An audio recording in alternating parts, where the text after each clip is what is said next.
Imaginez un père de famille respectable vivant dans une belle maison de Nantes.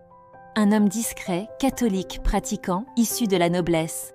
Et puis, un jour d'avril 2011, lui, sa femme et leurs 4 enfants disparaissent sans laisser de traces. Enfin, presque. Car quelques jours plus tard, sous la terrasse de leur maison, les enquêteurs font une découverte macabre. 5 corps enterrés. Mais le père, lui, demeure introuvable. Bienvenue dans l'affaire Dupont de Ligonnès, le mystère qui hante la France depuis plus d'1 décennie. Vous êtes prêts? Alors accrochez-vous, car cette histoire va vous glacer le sang. Nous sommes en avril 2011, dans le quartier chic du Boitillac à Nantes. La famille Dupont de Ligonnès semble vivre une existence paisible. Xavier Dupont de Ligonnès, 50 ans, est marié à Agnès depuis 25 ans. Ensemble, ils ont eu 4 enfants. Arthur, 21 ans, Thomas, 18 ans, Anne, 16 ans et Benoît, 13 ans. De l'extérieur, tout semble normal. Mais derrière les volets de cette maison bourgeoise se trame quelque chose d'impensable. Le 3 avril 2011, quelque chose bascule. Ce jour-là, Xavier envoie un mail étrange à ses proches. Il explique que toute la famille part aux États-Unis dans le cadre d'un programme de protection des témoins. Selon lui, il aurait travaillé pour la DEA, l'agence antidrogue américaine, et sa couverture aurait été compromise. La famille doit donc disparaître immédiatement et couper tout contact. Bizarre, n'est-ce pas? Mais ce n'est que le début. Les jours passent. Les enfants ne se présentent plus à l'école. Agnès ne répond plus au téléphone. Les employeurs, les amis, tout le monde commence à s'inquiéter. Mais Xavier, lui, continue d'envoyer des messages rassurants. Il explique que tout va bien, que la famille s'installe à l'étranger. Il paie même les factures, règle les derniers détails. Tout semble orchestré avec une précision chirurgicale. Le 21 avril 2011, soit près de 3 semaines après le dernier signe de vie de la famille, la police décide enfin d'intervenir. Les enquêteurs pénètrent dans la maison du 55 boulevard Robert Schuman. L'intérieur est impeccable, trop impeccable, aucun signe de lutte, aucun désordre. Mais dans l'air flotte une odeur nauséabonde que les policiers connaissent bien, l'odeur de la mort. Les chiens renifleurs mènent les enquêteurs directement à la terrasse. Sous les dalles, ils découvrent 5 corps enveloppés dans des draps et recouverts de chaux. Agnès et ses 4 enfants ont été abattus d'une balle dans la tête. Chacun d'eux a été tué avec une arme à feu munie d'un silencieux. L'exécution a été méthodique, presque militaire. Les corps ont été enterrés avec soin, comme si le meurtrier voulait leur offrir une forme de dignité dans la mort. Mais Xavier, lui, a disparu. Volatilisé, introuvable. L'enquête révèle rapidement que Xavier Dupont de Ligonnès a minutieusement préparé son crime. Dans les semaines précédant les meurtres, il a acheté une carabine 22 long rifle, un silencieux, des sacs de chaux vives et des bâches. Il a également loué un Kangoo pour transporter le matériel. Tout indique une préméditation totale.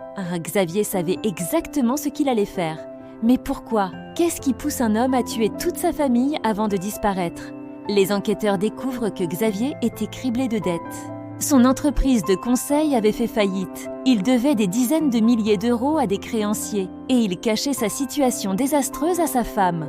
L'image du noble catholique respectable n'était qu'une façade qui s'écroulait.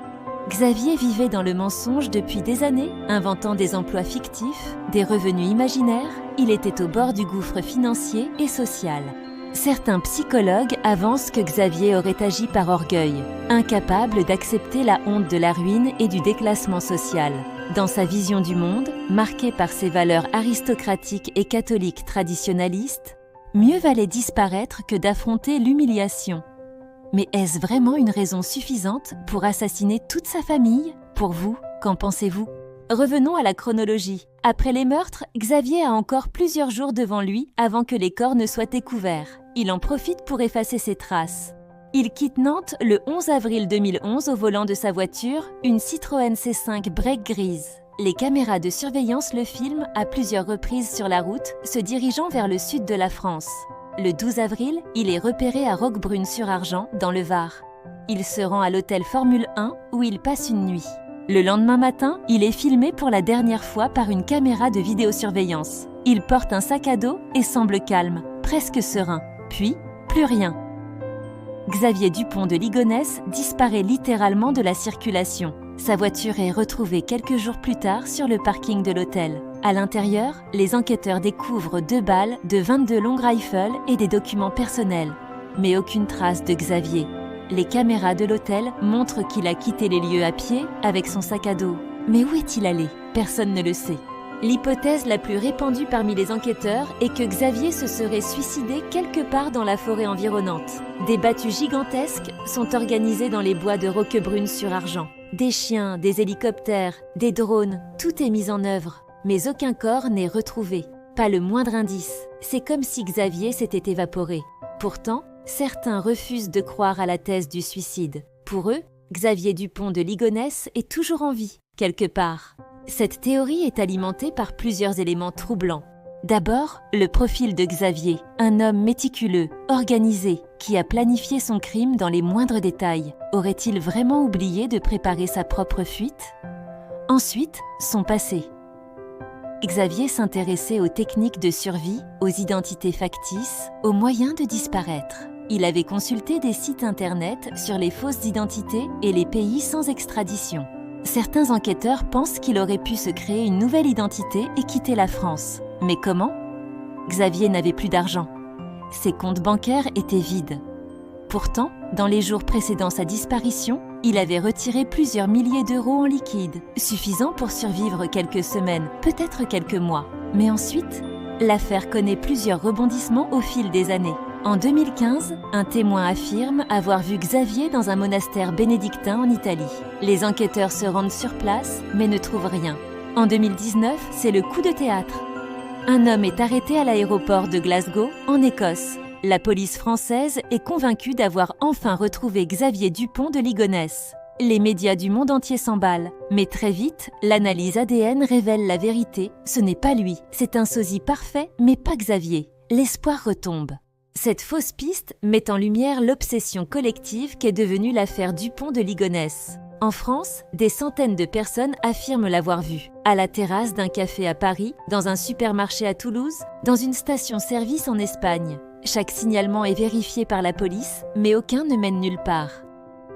Xavier est devenu un fantôme, une ombre qui hante l'imaginaire collectif français.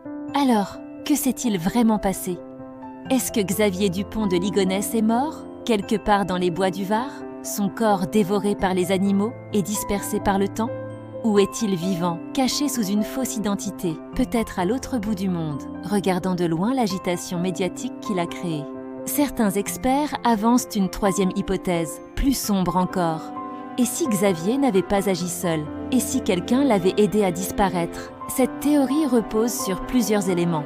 D'abord, la logistique. Comment un homme seul, sans ressources financières importantes, aurait-il pu organiser une telle disparition? Ensuite, certaines incohérences dans l'enquête. Des témoignages contradictoires, des zones d'ombre jamais éclaircies. Mais les enquêteurs n'ont jamais trouvé la moindre preuve d'une complicité. Ce qui est certain, c'est que cette affaire a laissé des cicatrices profondes. Les familles d'Agnès et des enfants vivent avec cette absence de réponse, cette impossibilité de faire véritablement leur deuil tant que Xavier n'est pas retrouvé. Car au-delà du mystère policier, il y a 5 victimes innocentes. Agnès, qui n'avait que 48 ans, qui ne savait rien des dettes de son mari, qui lui faisait confiance. Arthur, Thomas, Anne et Benoît, 4 jeunes qui avaient toute la vie devant eux, fauchés par la main de celui qui était censé les protéger.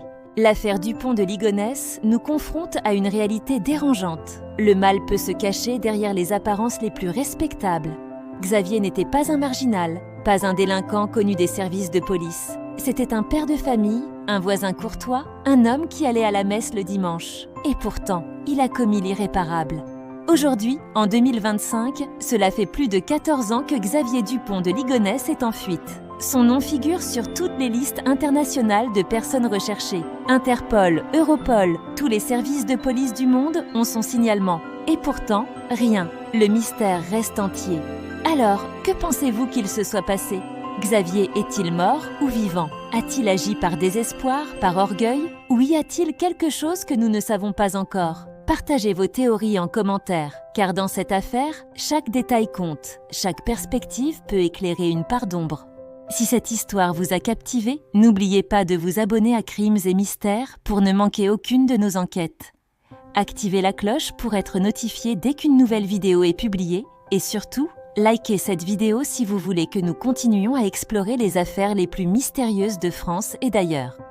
L'affaire Dupont de Ligonnès restera probablement dans les annales comme l'une des plus grandes énigmes criminelles françaises. Un homme qui a tué toute sa famille avant de disparaître dans la nature. Une histoire qui nous rappelle que parfois, la réalité dépasse la fiction. Et que derrière chaque mystère se cachent des vies brisées, des questions sans réponse et une quête de vérité qui ne s'arrête jamais. Xavier Dupont de Ligonnès court toujours, quelque part, peut-être. La chasse continue. Vous avez maintenant toutes les clés pour comprendre ce mystère qui hante la France depuis plus de 10 ans. Mais l'histoire ne s'arrête pas là. Abonnez-vous à Crimes et Mystères pour ne rater aucune révélation sur les affaires criminelles les plus sombres. Activez la cloche, partagez votre théorie en commentaire. Et qui sait, peut-être que vous trouverez l'indice que personne n'a vu. Parce que dans ce domaine, chaque spectateur est un enquêteur. À la prochaine enquête, si vous osez.